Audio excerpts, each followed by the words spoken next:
Ces dernières années, l'intérêt pour l'intelligence artificielle s'est considérablement accru, tant sur le plan professionnel que social. La publication de nouveaux modèles faciles à utiliser a permis une plus grande accessibilité à un public plus large, ce qui a entraîné une plus grande viralité et une croissance plus rapide de ces modèles. L'utilisation du langage naturel pour interagir avec les modèles a été un facteur clé dans ce scénario.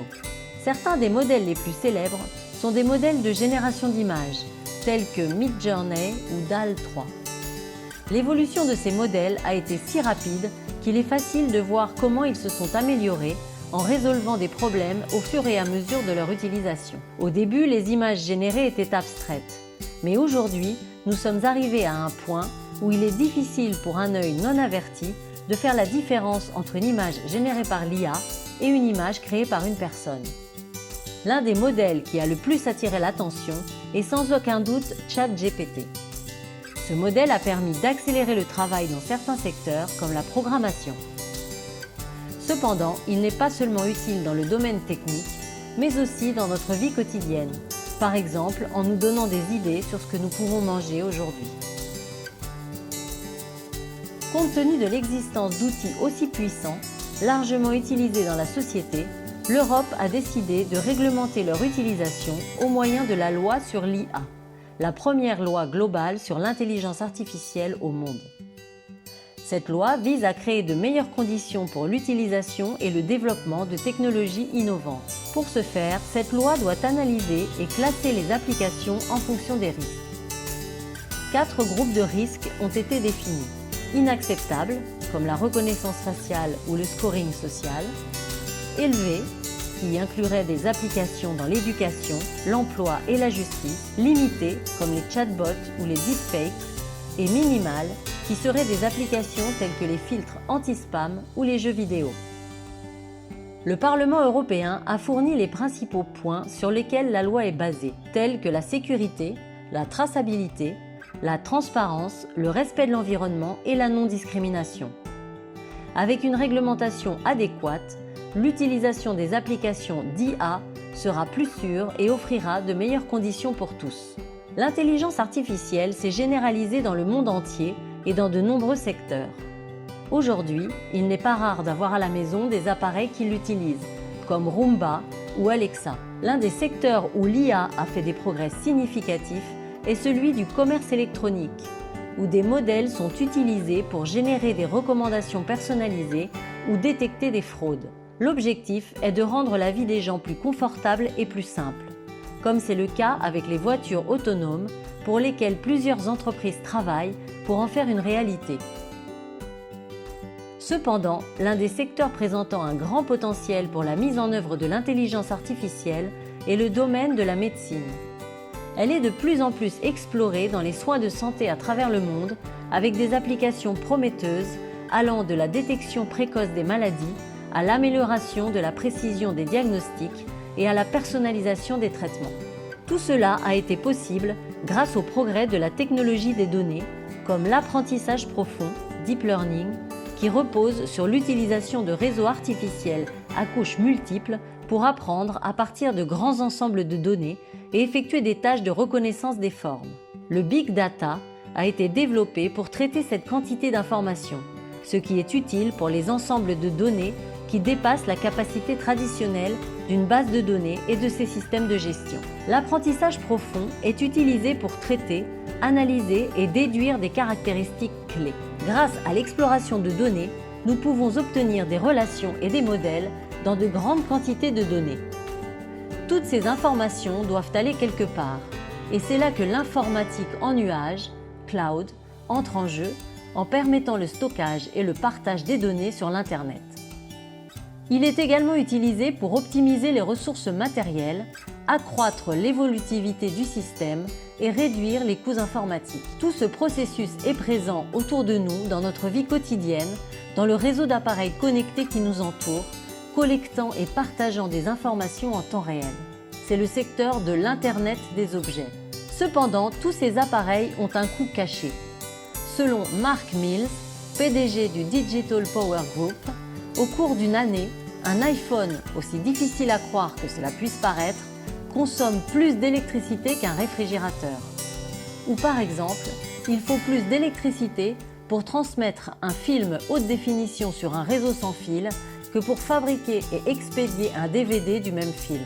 Les tâches impliquant des transactions entre la mémoire et les processeurs sont problématiques pour plusieurs raisons. Tout d'abord, la plupart des usines d'assemblage de puces ont été fermées pendant la pandémie de Covid-19, ce qui a provoqué un goulot d'étranglement au moment où la demande de ressources informatiques est la plus forte.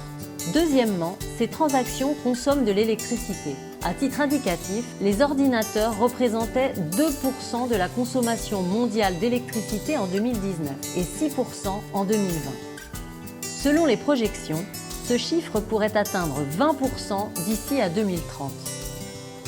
Les processus informatiques contribuant aux émissions de carbone, l'impact sur l'environnement est évident. Par exemple, les émissions de carbone provenant des technologies de l'information en 2020 ont été 2 fois plus élevées que pour l'ensemble de l'année 2017. À cela s'ajoute l'essor de l'IA, qui a entraîné une croissance des centres de données, des installations dédiées à l'hébergement de l'infrastructure informatique pour le traitement, la gestion et le stockage. Nombre de ces énormes installations ont été construites par des entreprises telles que Meta, Amazon ou Google, et chacune consomme entre 20 et 40 MW avec un temps de fonctionnement de 100%. En outre, ces centres de données sont utilisés par de nombreuses autres entreprises car il est moins coûteux d'en louer un que d'en construire un de toutes pièces. Cependant, les perspectives ne sont pas toutes mauvaises. Pour parler des poids lourds de l'IA très consommateurs en énergie, Google a par exemple lancé une initiative qui vise à créer des centres de données fonctionnant 24 heures sur 24 et 7 jours sur 7 avec des énergies renouvelables d'ici 2030. Des travaux ont également été menés sur la conception de sites web respectueux du dioxyde de carbone, car chaque visite génère des émissions dans l'atmosphère. Certains sites génèrent entre 0,2 et 1 g par visite. Une autre initiative mérite d'être mentionnée, les sites web alimentés par l'énergie solaire dont la résolution s'adapte en fonction de l'énergie disponible. En résumé, il ne faut pas ignorer qu'il y a un problème, ni cesser d'avancer dans le domaine de l'intelligence artificielle. Nous devons faire face au problème et chercher des solutions. Comme l'a dit Sacha Lucioni, cela n'a aucun sens de brûler une forêt et d'utiliser ensuite l'intelligence artificielle pour trouver des solutions à la déforestation. Pour continuer à progresser dans le développement des applications d'intelligence artificielle, le matériel est un élément crucial de leur développement. C'est pourquoi les composants dont nous disposons aujourd'hui sont si puissants. L'industrie du jeu vidéo nécessite également un traitement important des données pour générer des modèles tridimensionnels de haute définition. Si les processeurs étaient traditionnellement utilisés, les cartes graphiques permettent aujourd'hui d'obtenir de meilleurs résultats. L'unité centrale est un processeur à porte logique qui traite les instructions de bas niveau dans un système informatique. Il est flexible, précis et permet l'utilisation d'une mémoire cache, mais il ne permet pas de traiter des données en parallèle. En revanche, le processeur graphique GPU peut travailler en parallèle et se spécialiser dans des cas spécifiques. C'est pourquoi les GPU sont utilisés pour la plupart des applications d'IA, car ils bénéficient du traitement en parallèle. Il s'agit d'un bon exemple, car l'industrie du jeu et la formation de modèles d'IA utilisent toutes deux des matrices. Mais pourquoi tout ce traitement est-il nécessaire ? Pour le comprendre, parlons des réseaux neuronaux convolutifs.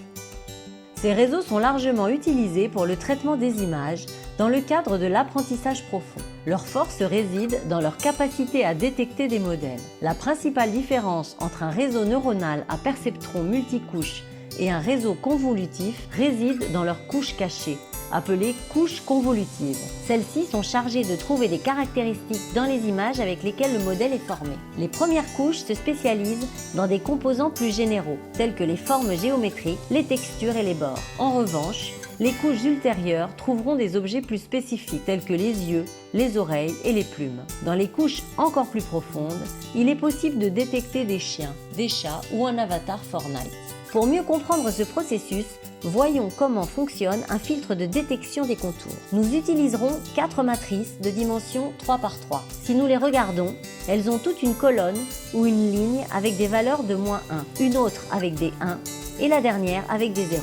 Si nous nous faisons une représentation visuelle de ces matrices, Nous pouvons associer la couleur noire à -1, la couleur blanche à 1 et la couleur grise à 0. Si nous convolons maintenant l'image avec ces filtres, nous obtenons les résultats suivants. La première matrice détecte les bords horizontaux supérieurs, la deuxième les bords gauches, la troisième les bords horizontaux inférieurs et la dernière les bords droits. Il ne s'agit là que de l'une des nombreuses techniques utilisées dans le cadre de l'apprentissage profond. Un autre outil puissant est constitué par les transformateurs qui ont été développés pour résoudre le problème de la traduction automatique neuronale. Il s'agit de toute tâche qui transforme une séquence d'entrée en une séquence de sortie. Cela inclut la reconnaissance vocale ou la transformation du texte en paroles, entre autres. Pour ce faire, il est nécessaire de disposer d'une certaine forme de mémoire. Si nous nous intéressons à la génération d'images, nous disposons de réseaux génératifs adversaires, qui sont utilisés pour générer des données synthétiques réalistes. Ces modèles utilisent une architecture de 2 réseaux neuronaux, un générateur et un discriminateur, qui sont entraînés ensemble dans un processus compétitif. Un autre outil puissant utilisé dans de nombreux domaines de l'apprentissage profond est l'apprentissage par transfert, qui permet de transférer les connaissances d'un modèle formé à un nouveau modèle. Pour ce faire, les couches d'un modèle précédemment entraîné sont recyclées pour obtenir des caractéristiques, puis les couches finales sont modifiées pour obtenir un nouveau modèle. Nous pourrions utiliser un modèle qui détecte les chats pour générer un modèle qui détecte les capybaras par exemple.